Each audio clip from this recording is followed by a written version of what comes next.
Hello guys, നമ്മളിതാ രണ്ടാമത്തെ ദിവസം രാവിലെ എണീറ്റ് ഫ്രഷായി നമ്മൾ ടീയൊക്കെ കുടിച്ചിട്ട് നേരെ അവിടുന്ന് പളനിയിൽ നിന്ന് നമ്മൾ തിരിച്ച് നമ്മളിപ്പോൾ നേരെ പോയിക്കൊണ്ടിരിക്കുന്നത് കൊടൈക്കനാലിലേക്കാണ്.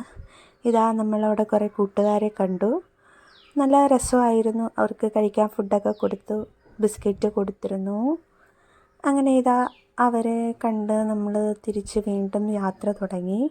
അങ്ങനെ നമ്മൾ പോകുന്ന വഴിക്കൊരു വാട്ടർഫോൾ കണ്ട് അവിടെ കുറച്ച് നേരം സ്പെൻഡ് ചെയ്ത് വീണ്ടും നമ്മൾ യാത്ര തിരിച്ചു. നല്ല തണുപ്പായിരുന്നു കേട്ടോ. കൊടൈക്കനാലിൽ ഞങ്ങൾ പോയ ടൈമിൽ അത്യാവശ്യം നല്ല തണുപ്പായിരുന്നു. ഈ കാണുന്ന പോലെയല്ല, നല്ല തണുപ്പായിരുന്നു. അങ്ങനെ ഇതാ ഞങ്ങൾ യാത്ര തുടർന്നുകൊണ്ടിരിക്കുകയാണ്.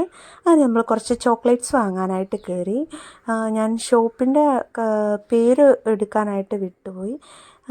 നമ്മൾ അത്യാവശ്യം നല്ല ക്വാളിറ്റി ചോക്ലേറ്റ്സ് തന്നെയായിരുന്നു ഉണ്ടായിരുന്നത്. നല്ല വെറൈറ്റീസ് ഓഫ് ചോക്ലേറ്റ്സ് ഉണ്ടായിരുന്നു. അങ്ങനെ ഞങ്ങളിതാ അമ്പൂറ്റിക്ക് കുറച്ച് ചോക്ലേറ്റ്സൊക്കെ മേടിച്ചു. നമ്മൾ യാത്ര ചെയ്യുമ്പോൾ നമുക്ക് ഫുഡൊക്കെ ഇഷ്ടംപോലെ കഴിക്കാൻ തോന്നില്ലേ. അങ്ങനെ ഞങ്ങൾ കുറച്ച് ചോക്ലേറ്റ്സൊക്കെ അതായത് വണ്ടിയിലിരുന്ന് കഴിക്കാനൊക്കെ മേടിച്ചിട്ടുണ്ടായിരുന്നു. അങ്ങനെ അതും ഒക്കെ കഴിച്ചിങ്ങനെ ഞങ്ങൾ വീണ്ടും യാത്ര തുടങ്ങി. ആ പോകുന്ന വഴിക്ക് എനിക്ക് ഭയങ്കരമായിട്ട് ഇഷ്ടപ്പെട്ട ഒരു അടിപൊളി ബുദ്ധ സ്റ്റാച്യൂസ് ഉണ്ടായിരുന്നു. എനിക്ക് ഭയങ്കരമായിട്ട് ഇഷ്ടപ്പെട്ടു. എനിക്ക് പൊതുവേ ബുദ്ധ സ്റ്റാച്യൂസ് ഭയങ്കര ഇഷ്ടമാണ്. അങ്ങനെ ഞങ്ങൾ അവിടെ അതൊക്കെ കണ്ടിറങ്ങി. എൻ്റെ പൊന്നോ, ഇത് ഒരു ഡിഫറെൻ്റ് എക്സ്പീരിയൻസ് ആയിരുന്നു. അടിപൊളിയായിരുന്നു. നല്ല ക്ലൈമറ്റായിരുന്നു കേട്ടോ. നല്ല മൂടൽ മഞ്ഞിങ്ങനെ വരുന്ന ടൈമായിരുന്നു.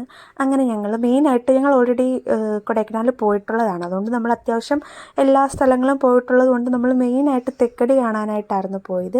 അതിൻ്റെ ആ ഒരു പാം ട്രീസ് ഉണ്ടല്ലോ, അപ്പോൾ അത് കാണാൻ വേണ്ടിയിട്ടാണ് നമ്മൾ മെയിനായിട്ട് ആ ഒരു യാത്ര, അതായത് നമ്മൾ കൊടൈക്കനാലിലോട്ട് വിട്ടത്.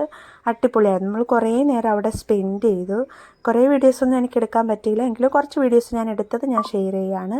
അടിപൊളിയായിരുന്നു. നല്ല ക്ലൈമറ്റ് എന്ന് വെച്ചാൽ തണുപ്പെന്ന് വെച്ച് കഴിഞ്ഞാൽ എൻ്റെ പൊന്നോ, അത്രയ്ക്ക് നല്ല തണുപ്പായിരുന്നു.